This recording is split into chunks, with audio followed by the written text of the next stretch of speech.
Amen. So we are on our journey to Pentecost, from promise to power.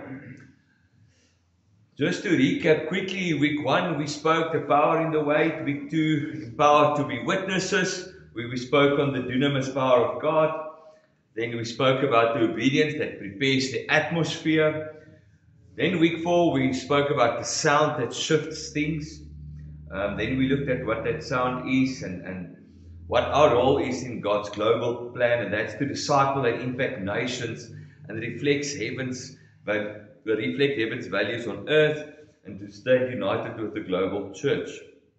Last week, we looked with my cronky voice, we looked at the gifts with a mission and empowered to witness. Last week, we looked at the manifestation gifts given by the Holy Spirit to demonstrate the power and the presence of God through supernatural means. And then we also said the main purpose is to reveal God's reality and to edify the church through miracles, insight, healing, and revelation. And then we said also that the gifts often operates in evangelism, healing, deliverance, and prophetic ministries. Then we also looked at the motivational gifts. Let's just step back quickly. We said last week to each other that the Trinity of God, the Father gives gifts, Jesus gives gifts, and the Holy Spirit gives gifts for certain reasons. Now, motivational gifts are given by the Father, and a lot of times that's gifts that you are born with, or gifts that you obtain over a period. And that purpose is to shape a believer's internal drive and how they serve others. And then we also said that those gifts normally, before salvation, are for personal gratification and glorification, but when I get saved, it turns into a ministry gift that motivate each other and equip each other. So the main purpose of these motivational gifts given by the Father is to motivate believers from within to serve the body of Christ according to their unique spiritual DNA. These gifts influence how we think, feel, and respond in ministry. This morning we're going to look at equipping or ministry gifts given by Jesus the Son. And the purpose of these gifts is to equip and build up the body of Christ for maturity and mission. The main purpose for these gifts is to train and mature believers so that they can grow in their calling, disciple others, and fulfill the Great Commission. These gifts are leadership roles in the church designed to develop others. And that we'll read now in Ephesians 4. So the message theme is gifts with a mission, but building the body, building the church, the body of Christ. So this week we focus on the equipping gifts given to the leaders to help build, mature, and unify the church. And I think it's important that we already say to each other that these gifts we're going to look at is not just gifts for the minister or for the church board. It's also in the church. It's gifts that Jesus gives for the equipping of the saints. And a lot of these gifts needs to be activated and become part of our daily church and the daily body so that we can equip each other.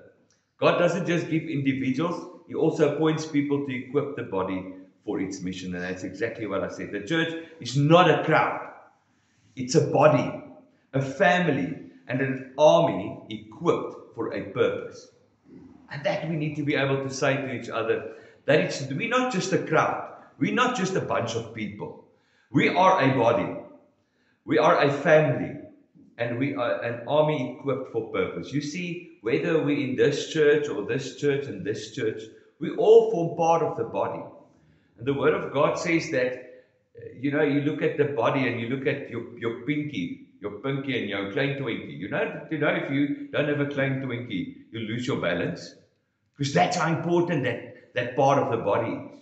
Now, whether we are the pinky or the klein twinkie or we the nose or the eye, doesn't matter. We're part of the body. We're part of the body in total. And that we must be able to say to each other. And the question then this morning is, what are the gifts that you and I get from Jesus to help us equip each other? Because it's not just about me. It's about my family. So we're going to read Ephesians 4 verse 11 to 13. If you want to open the Bibles, Ephesians 4 verse 11 to 13. And he himself gave some to be apostles, some prophets, some evangelists, and some pastors and teachers, for the equipping of the saints for the work of the ministry, for the edifying of the body of Christ, till we all come to the unity of the faith and of the knowledge of the Son of God, to a perfect man, to the measure of the stature of the fullness of Christ, that we should no longer be children, tossed to and fro, and carried about with every wind of doctrine, by the trickery of men, in the cunning craftiness of deceitful plotting. But speaking in truth, the truth in love, may grow up in all things into him who is the head, Christ, from whom the whole body joined and knit together by what every joint supplies, according to the effective working by which every part does its share, causes growth of the body for the edifying of itself in love. This is important that we get the scripture. And he himself gave some apostles and some prophets, some evangelists and some pastors and teachers for the equipping of the saints, for the work of the ministry. Why? For the edifying of the body of Christ. You see, we need to understand that firstly, I said this last year when I preached on identity. I said we are saints because God says we are saints. So the minute that I accept Jesus into my life, I become part of the body, I'm a saint. And again, just to repeat what I said, I'm not a saint because of the good works that I do. It's because of my position in Christ that I'm a saint. I'm a saint because God says I'm a saint.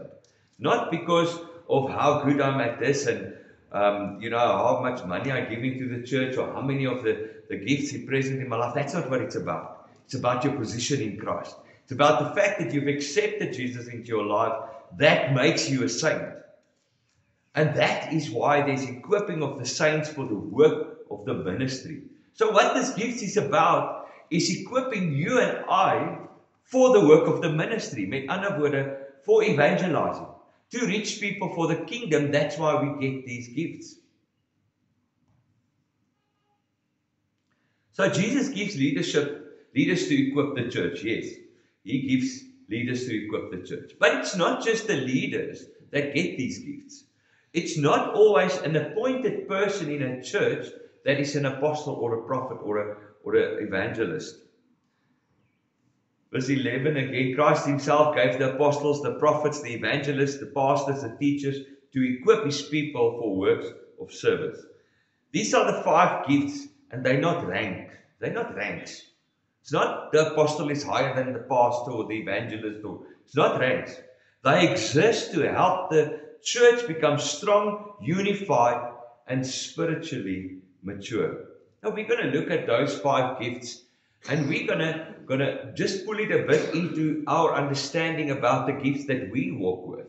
Because a lot of times you and I said it last week, if we step into our planned, what God has planned for our lives, if we step into that, gifts will be activated. And these are those gifts. Maybe you still walk, as we go through these gifts, you'll identify. Yes, but some of that I've got. It's because God has placed a gift in you to be able to minister and evangelize. They exist to help the church become strong, unified, and spiritually mature. You see, we're supposed to help each other. We're supposed to help each other grow and stand in unity and become spiritual mature. Why? So that we don't, not like children, become tossed to and fro. I learned something about Freiburg this week that I never knew. About doctrines that has been moving throughout this place through different people that we don't even know about, that preach anti-church, that are completely anti-church. There's movements in this town that I've heard about this week, and this is exactly the reason why we get these gifts, so that we don't get tossed to and fro by different doctrines. We need to be able to stand firm in our faith and speak on the truth. So Jesus gives leaders to equip the church, I said. But I want to start off by mentioning this, that in the New Testament, there's guidelines of what the church should look like. The interesting thing is that in the New Testament, there were named 22 apostles. Okay? There were named 5 prophets, 7 to 8 teachers that was named, about 2 evangelists, and there was only 1 pastor named, which was Jesus, which was seen as the shepherd. But the role of the pastor is primarily described in the New Testament as the functionality. But only Jesus was directly called the Good Shepherd. Others fulfilled pastoral roles without giving the title. So why do we see that there were 22 apostles? If we're going to go into the gift of the apostle, we'll understand why. Because remember, in the New Testament, the church was established. And that's what apostles does. They established the church.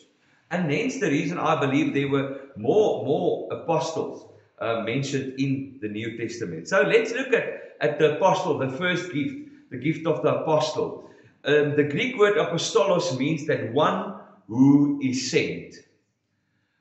And the core function of this apostle is to govern the church. Apostles are pioneers and spiritual architects who lay the foundations, plant churches, and oversee movements. Doesn't it make sense now if there's 22 apostles in the New Testament? Because at that time, the church was established. So they needed people that's going to be pioneers and spiritual architects who lay the foundations, who plant the churches, and who oversee movements. They needed that. Because remember, there was never something like that before. If we go back to the Old Testament and the Jewish forms, and that was the Israelites. All right, and they had to offer, and they didn't even recognize Jesus as the Son of God. But the new covenant came, and Jesus said, "'n nuwe gebod gee ek julle. You must love one another." So the apostles had to get this message of the gospel spread throughout the world. Because it's not that Jewish way anymore, where we have a God that's so far separated from us. Die voorhangsel het geskei. What do you call voorhangsel in Engels? I can't remember now. Yeah, the curtain that was torn in two. Why? Because the presence of God now through the Holy Spirit was given freely to us. So can you imagine how different it was? So these apostles were called in the New Testament to plant churches. Now today, in today's time and age, you also get apostles. You do. We don't always necessarily call them apostles, but they walk with the gifting. You see, us as a church, and let me just step back 1 minute. Us as a church, and this is going many years, has taken up mainly the name pastor or the title dominee or reverend or minister, which wasn't part of this, but except for the pastor. But then we gave them the pastor, and the pastor became everything in the church. Hence the reason I believe that God is busy with a movement in the global church restoring the fivefold gifting. You see, the apostles bring heaven's blueprint to the earth and ensure churches align with kingdom pattern. So you will always hear an apostle preaching on the kingdom of God. Always. Apostle is driven on preachings normally about the kingdom of God. The characteristics of an apostle is normally a visionary leader. And if we're going to look at a bit of characteristics, so that you understand the gifts as well, is that an apostle is normally someone that's quite driven and strategic. You know, if you think, I don't know how many of you have done personality tests in your life, but there's a personality called choleric. And that's typical a visionary. It's someone that's driven, strategic, a bold leader. Hulle is gewoonlik groot bek soos ek. But they're visionaries, they cast vision, they're strategic thinkers. So they think about strategy. And that's what so maybe you sit here with that gift today. They normally change agents. They're people that bring change. They also challenge the status quo. They're achievers. But they cast vision. They start movements. breakthrough, risk-taking, pioneering, spiritual architects, kingdom strategists. So they're strategizing the kingdom. You see, you and I know that if we're in a corporate company and you look at the personality types, you need to have all of the personality types in your team to make your team successful. And that's the importance in the church as well. If the church have all 5 of these giftings eminent in the church, I'm not saying that we need to call people apostle or prophets, or I'm saying the gift.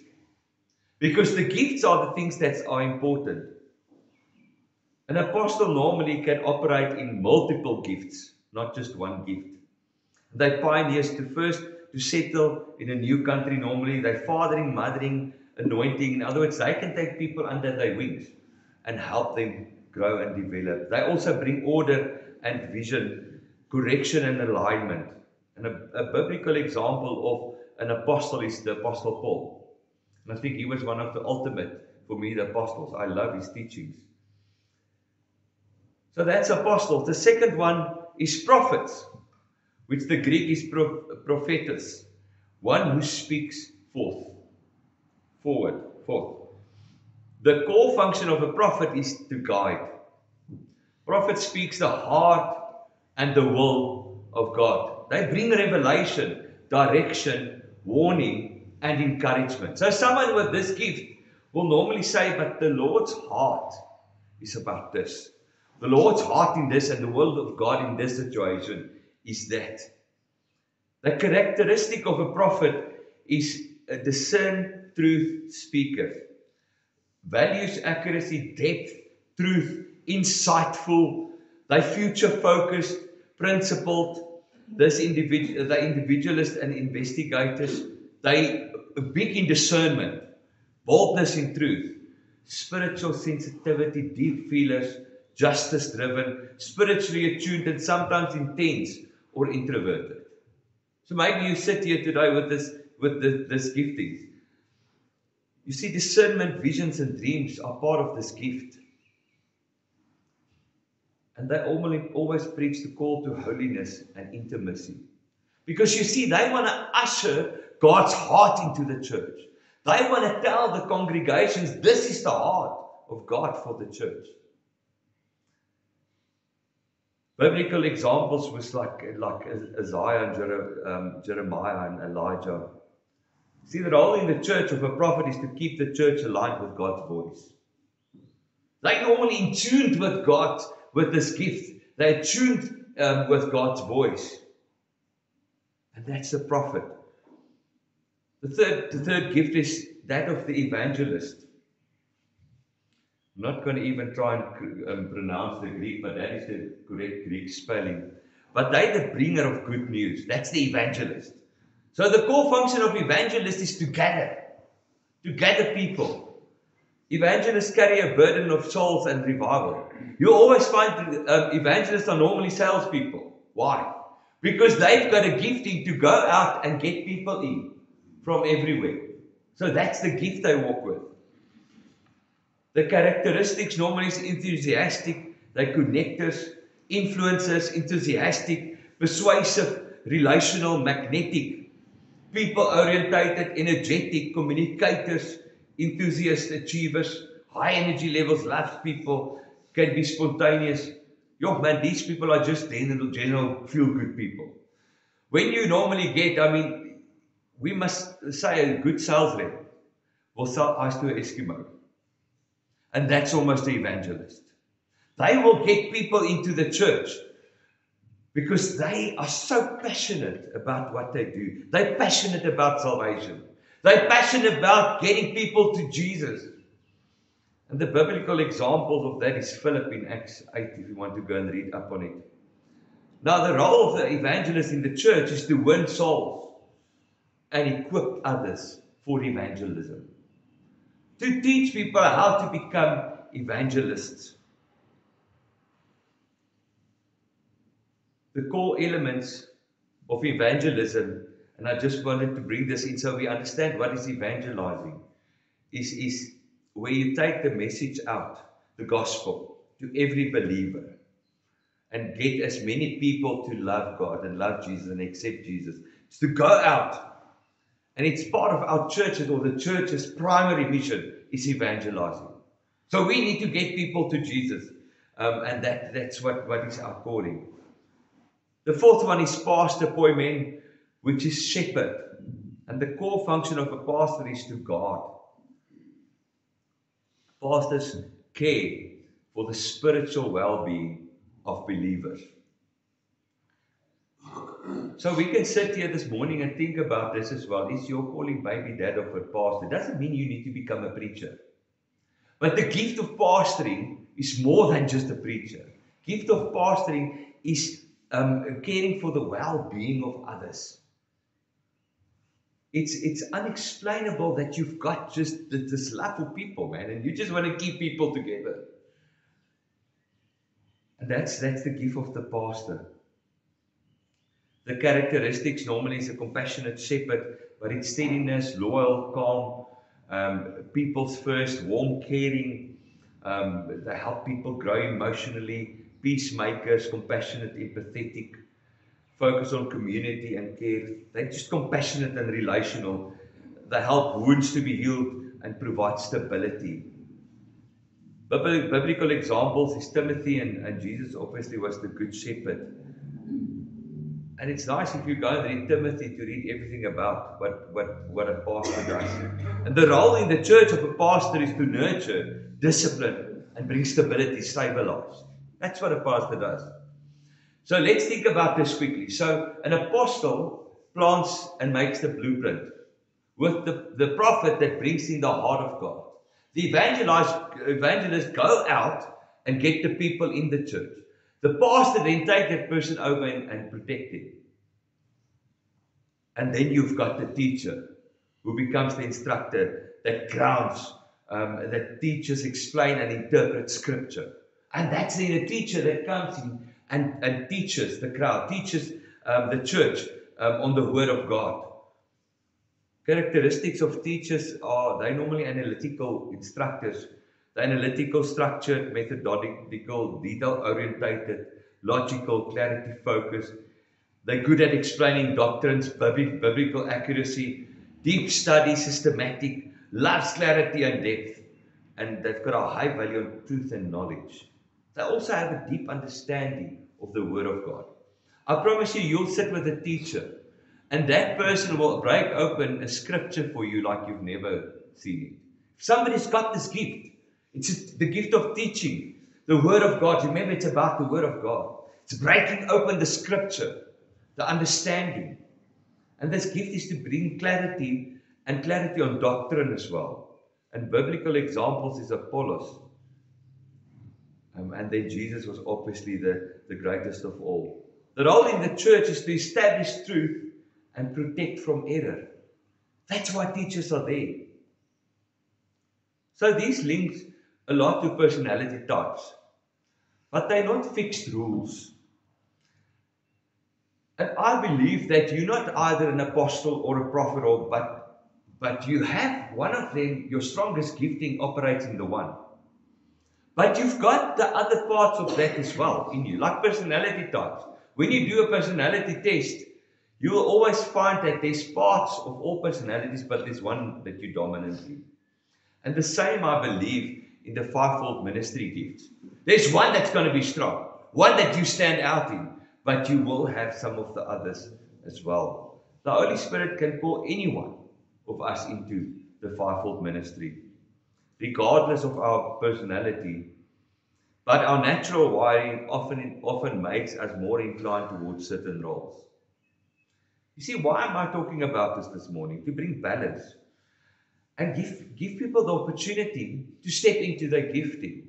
You know, if somebody comes to me and say, Johan, I'm good at teaching and breaking the Word of God open. You know what I'm going to say? Let's start a Bible study group. Because if it's your gifting, God gave you. He gave you that gift for a reason. To tell people what the Word of God is about. To teach people the Word of God. So which of these gifts do we see operating in our church? And which do each of us personally relate to? If I go through these, apostle, prophet, pastor, teacher, evangelist, what is the one that really stands out when it comes to you? You see, it's all about equipping to disciple and to deploy. The purpose is not to sit and listen. It's to be discipled and sent. You see, if we sit with this gift and we don't use this gift, why did you get it? Why do you sit with this gift?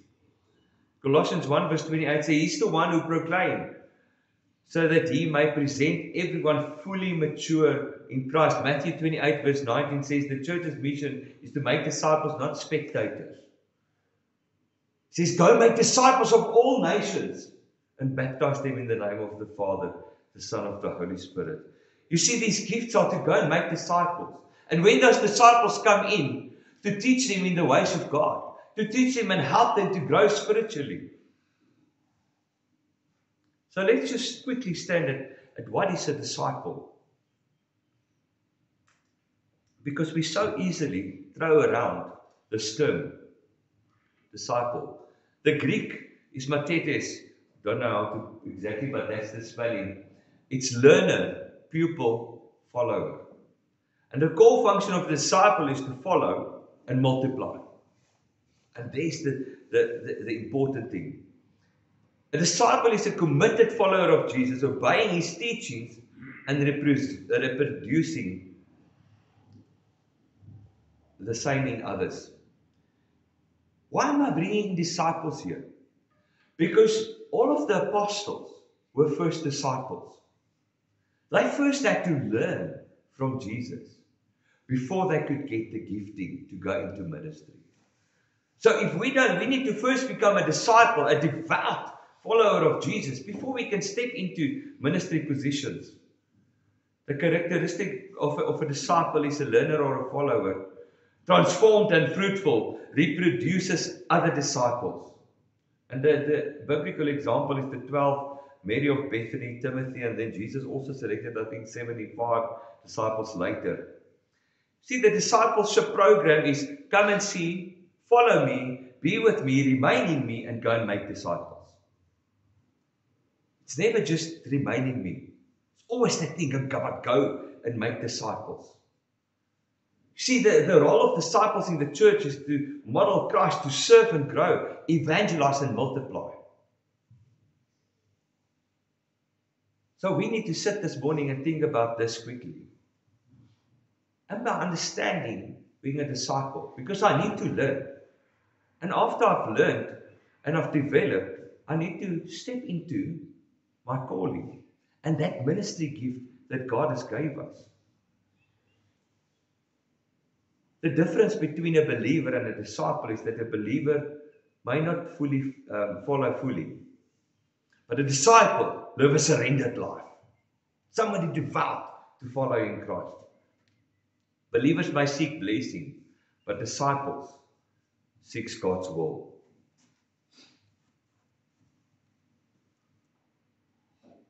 So where do we stand today?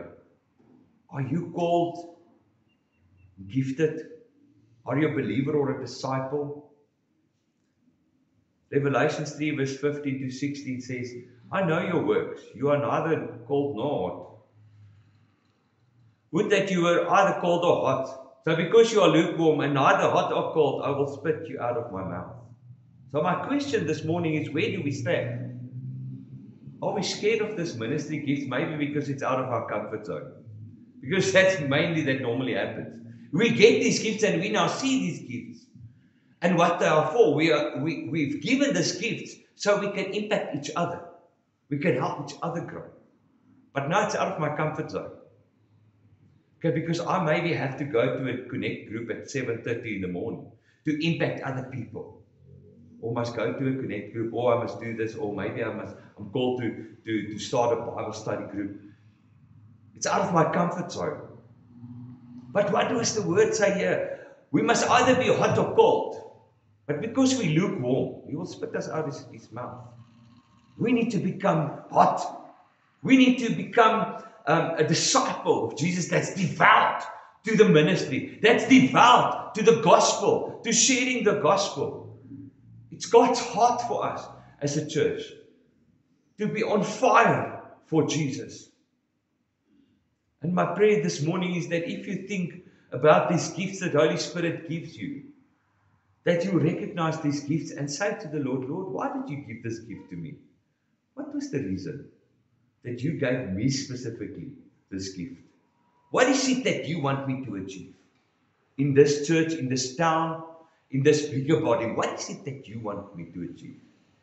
I had to ask that question 8 months ago, almost a year ago. I had to ask that question. Lord, why did you give me this gift? Why? Surely God doesn't just give gifts so I can sit on them. Soos 'n hen op eie sit en broei nie. I mustn't. I must use these gifts, and these gifts must manifest in my life so that I can bring change. That God can bring change in the church through me. Jesus is the head of the church. He gave you those gifts. Why? To impact His body. To equip the saints for the work of the ministry. Amen. Let's pray. Father, we thank you this morning that you gave us this word. And Jesus, thank you that you equipped us with ministry gifts for the equipping of the saints. And Lord, I pray that you will reveal these gifts to each of us sitting here, and even the ones that's not here. These gifts so that we know, why did you give us these gifts? Lord, why is it that I maybe sit here and I maybe think, why am I such a strategic thinker? But I maybe sit on a farm and I'm a farmer. But why did I get this gift to be a preacher or a teacher if I don't have anyone to teach? Lord, help us to identify these gifts in our lives, Lord, and then get to that point where we can use it for the equipping of the saints, so that we don't just sit back, but that we actively get involved in the body of Christ and in the work of the ministry and in that commission, the Great Commission, Matthew 28:19, that says, go and make disciples of all nations. Help us, Lord, to understand how we must use our gifts for the expansion of your kingdom and for the edifying of your church. In Jesus' name.